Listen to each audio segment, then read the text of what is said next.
ko pa. Lumipas ang bawat sandali, nananabik sa iyong ngiti. Ang layo ng pagitan, kalungkutan di maikubli. Hirap pigilan ang oras sa panaginip, doon lang masisilayan, magbabago po ang ihip. Gustuhin ko mang abutin ang iyong kamay, kaso hindi ko mahawakan, malayo ang lagay. Darating man sa puntong lalabo paningin, pero kahit ganon, tsak namang ikaw pa rin. Iniisip mo na tayong dalawa ay laging ganito na lamang, ay hindi mangyayari yun, dahil ito ay pansamantala lang. Gusto ko na sanang isipin mo na ikaw ay mahal na mahal.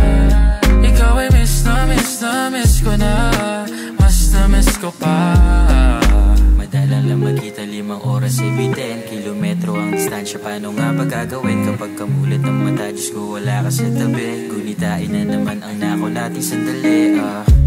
Ikaw lang sinta, kahit na ako'y malayo, at tandaan na di magbabago.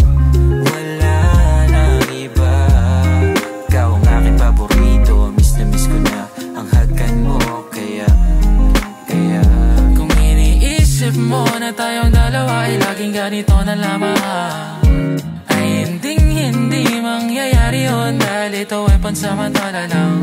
Gusto ko na sanang isipin mo na ikaw ay mahal na mahal.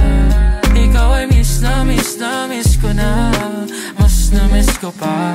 Lumisa na ang araw na tayo magkasama, parang kanina lang hinahapos ka sa aking kama. Tayong dalawa, gusto lang ang etiketa, di mapaghiwalay kapag kaakbay kasama ka. Ewan ko ba, kapag hindi nasisilayan o hindi na mamalayan, gusto agad tawagan ka, makita ka, mahagkan ka. Ewan ko ba o bakit ba? Aha, yeah, bakit nga ba?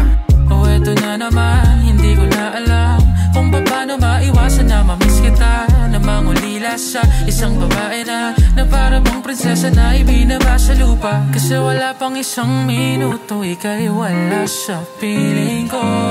Kaya mastan mo ang aking puso, ika'y palaging narito. Iisip mo na tayong dalawa ay laging ganito na lamang, ay hindi mangyayari yun, dahil ito ay pansamantala lang.